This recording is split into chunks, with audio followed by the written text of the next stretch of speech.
오늘은 잠언 30장의 말씀을 중심으로 하나님을 위대하게 볼수록 내 삶이 위대해진다라고 하는 제목의 말씀을 전하고자 합니다. 자, 오늘은 잠언 30장인데 아굴의 잠언이다 이렇게 말하고 있죠. 아굴이 누구냐? 알려진 바가 없습니다. 그래서 아무도 모릅니다. 그냥 한 시대에 굉장히 유명했던 스승 중에 하나다, 지혜자 중에 하나다, 그 정도로 알 수 있을 것 같습니다.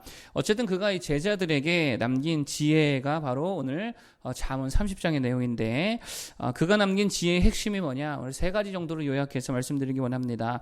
첫 번째로 강함보다 지혜라는 것입니다. 강해지는 것보다 지혜로운 자가 되라라고 하는 것이죠.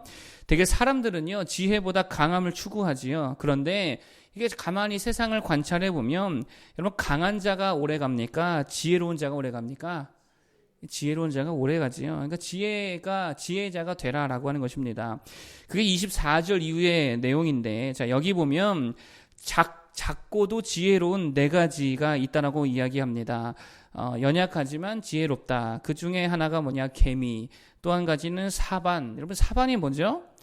사반. 이런 표현 잘 안 쓰는데. 저도 찾아보니까요, 이게 바위 너구리래요. 바위 너구리. 본 적 없으시죠?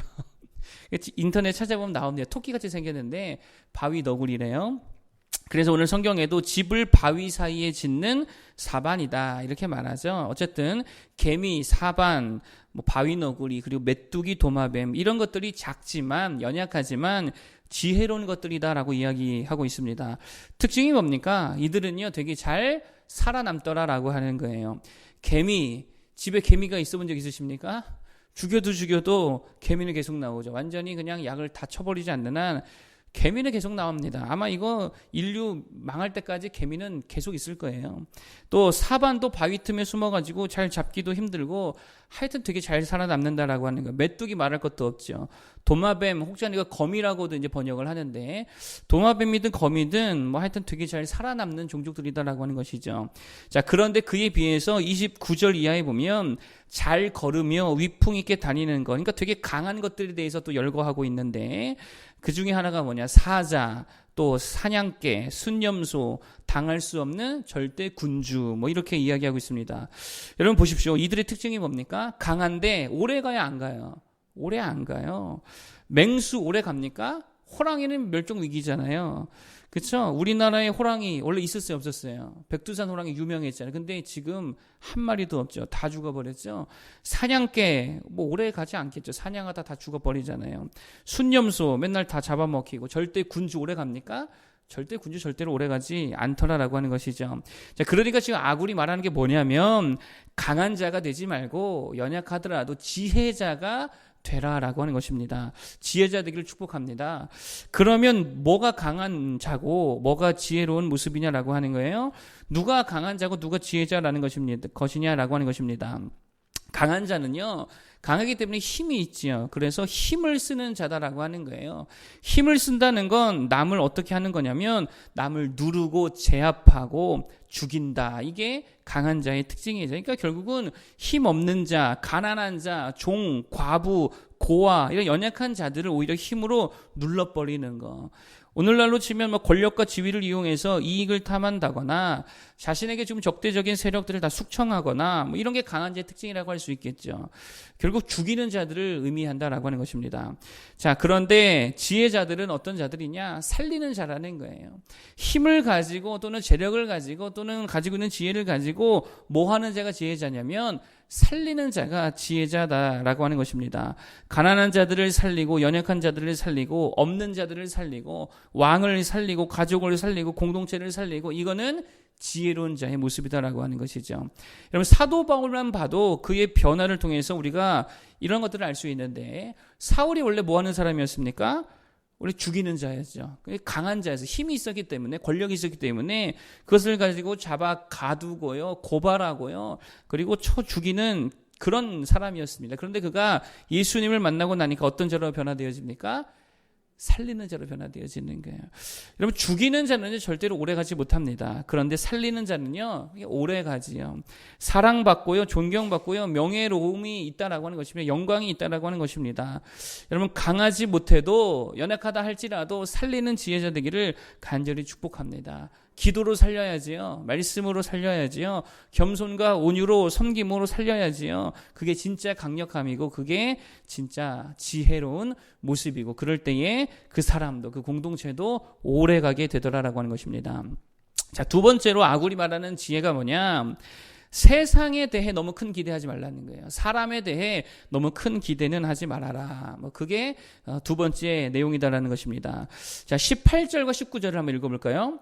자, 18절과 19절 한번 읽어보겠습니다. 18절과 19절 시작. 내가 심히 기이 여기고도 깨닫지 못하는 것 서너시 있나니 곧 공중에 날아다니는 독수리의 자치와 반석 위로 기어다니는 뱀의 자치와 바다로 지나다니는 배의 자치와 남자가 여자와 함께한 자치며 아멘. 자, 여기 보면 아굴이 아무리 관찰하고 들여다봐도 절대로 알 수 없는 게 있더라라고 하는 거예요. 그게 뭐냐? 하늘에 독수리가 날아다니는 흔적, 하늘에 남아요, 안 남아요? 전투기는 남지요. 전투기는 지나간 흔적이 남잖아요. 그런데 독수리는 안 남죠. 반석 위로 뱀이 기어다니는 흔적도 남아요, 안 남아요? 안 남더라라고 하는 거예요. 아무리 들여다봐도 흔적이 안 남더라는 거예요.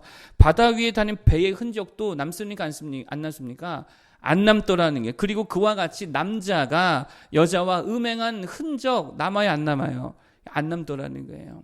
이런 무슨 말입니까? 죄악들이 다 숨겨져 있더라는 거예요. 죄악이 숨겨져 있다라는 거예요. 그게 사람이고 그게 세상이더라라고 하는 것입니다. 순결해 보이는 남자라 하더라도 순결하지 않을 수 있다는 거죠. 숨겨져 있다는 거예요. 착해 보인다고 다 착하지 않더라는 거예요. 좋아 보인다고 다 좋은 게 아니라는 거예요. 정의로워 보인다고. 우리들이 다 얼마 전에 경험한 거 아니에요? 되게 정의로워 보이는 사람인데 까보니까 하나도 정의롭지 않더라는 거예요. 그러니 세상은 크게 기대할 대상이 아니다. 이걸 이야기하는 거죠. 아굴이 깨달은 지혜입니다. 사람은 너무 기대할 만한 존재가 아니더라라고 하는 것이죠. 여러분, 왜 자꾸 우리가 서로에게 상처를 받습니까? 서로 너무 많은 기대를 하고 있다는 거예요. 여러분 생각해 보세요. 우리가 엄청난 기대를 하고 있지 않습니까? 성실해야죠. 이거 기대하잖아요, 사람에게. 정직도 해야죠. 능력도 있어야죠. 또 기독교인들은 믿음도 좋아야죠. 거룩해야죠. 온유해야지. 겸손도 해야죠. 또 적당한 유머도 있으래요. 용기도 가져야죠. 육아도 잘해야 되고요. 남편 아내도 잘 섬겨야 되고 얼마나 또 자상함을 바라고 있습니까? 그러니까 기대하는 게 이렇게 엄청나게 많으니까 실망도 크고 상처도 되게 많이 받더라는 거예요. 이런 목회자들이 쉽게 범하는 잘못이 하나 있는데 그게 뭐냐? 어떤 성도가 열심히 한다라고 했을 때에 너무 기대한다는 거예요. 너무 기대한다는 거예요. 여러분들 참 신기합니다. 너무 많은 기대를 하잖아요. 반드시 뭐가 또 찾아와요? 실망이 찾아와요. 거의 100%입니다. 아, 저분은 안 그럴 줄 알았는데, 저 아이는 안 그럴 줄 알았는데 라고 실망을 하게 되는 때가 반드시 오게 되더라는 거예요. 자, 그러면 누구 잘못이에요? 기대에 부응하지 못한 사람의 잘못입니까? 너무 많은 기대한 사람의 잘못입니까?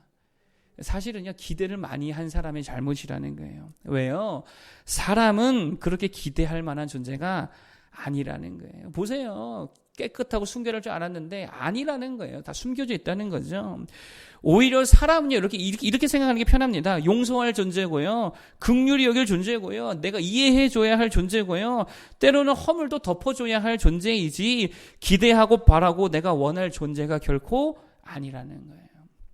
여러분, 그래서 베드로를 비롯한 제자들이 예수님을 다 떠나고 배신했을 때에 주님은 실망하지 않았죠. 원래 그런 존재니까.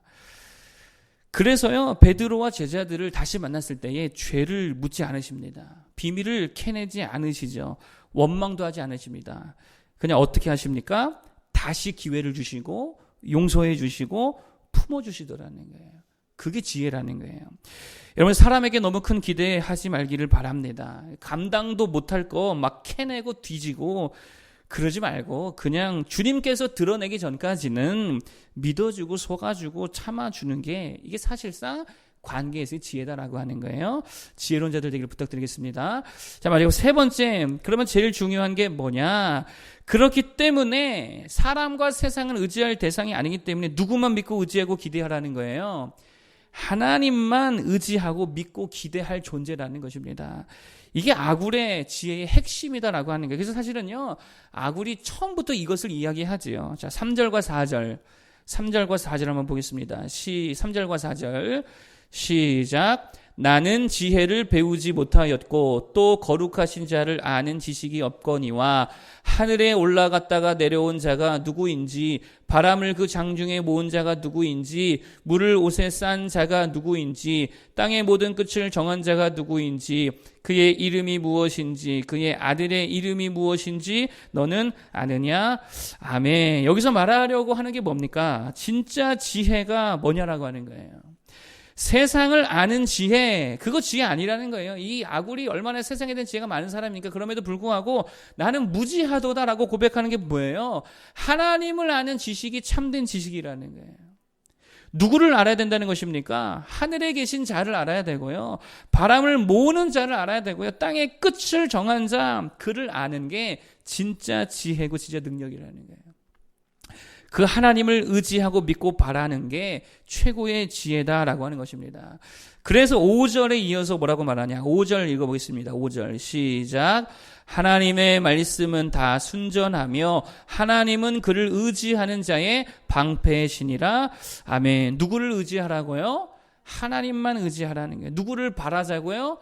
하나님만 바라자는 거예요. 누구를 기대해야 됩니까? 하나님을 기대해야지요. 사람에 대한 기대는 크면 클수록 뭐만 커진다 그랬어요? 실망만 커지잖아요. 그런데 여러분 기억하십시오. 하나님에 대한 기대는 크면 클수록 어떻게 될까요? 응답이 커질 줄로 믿습니다. 하나님께 대한 기대가 크면 클수록 응답이 커지는 거예요. 하나님을 더 위대하게 보면 볼수록, 하나님을 더 위대하게 믿으면 믿을수록 우리에게 역사하시는 하나님의 역사가 더 위대해질 줄로 믿습니다. 하나님께 더 기도하면 기도할수록, 말씀을 더 붙들면 붙들수록 주님이 주시는 열매와 만족과 기쁨이 더욱더 더해지게 될 줄로 믿습니다. 이게 진짜 지혜라는 거예요. 하나님을 더 크게 기대하시는 자들 되길 바랍니다. 하나님을 더 위대하게 볼 줄 아는 믿음의 소유자 되기를 바랍니다. 하나님께 더 기도하는 자들이 되기를 바랍니다. 그게 진짜 지혜고요. 그럴 때에 하나님의 위대하심이 나의 위대함이 될 줄로 믿습니다. 자, 오늘 세 가지를 말씀드렸습니다. 첫 번째, 강한 자보다 지혜자가 오래 가더라. 강한 자 되지 말고 지혜자 되라 그랬죠. 강한 자는 힘으로 다 해결하려고 하는 사람이라 그랬고, 지혜자는 살리는 자라 그랬습니다. 살리는 자 되기를 바라겠습니다. 두 번째, 사람에게 너무 많은 기대하지 말아라 그랬죠. 숨겨져 있을 뿐이지 누구나 다 지저분한 과거, 지저분한 죄악이 다 있기 마련이다라고 하는 거예요. 기대하면 실망만 크다 그랬습니다. 오히려 사람은 용서하고 긍휼히 여겨주고 덮어줄 존재라는 것이죠. 그렇게 우리가 살아가길 바라겠고, 세 번째, 기대와 믿음은 오직 누구에게만 두자? 하나님께만 두자. 핵심이라 그랬죠. 하나님께는 더 크게 기대하고 더 크게 믿고 더 위대하게 여길수록 응답과 역사와 만족이 기대하는 그 이상의 것으로 임하게 될 줄로 믿습니다. 하나님만 바라는 모두가 되기를 바라겠습니다. 기도하겠습니다.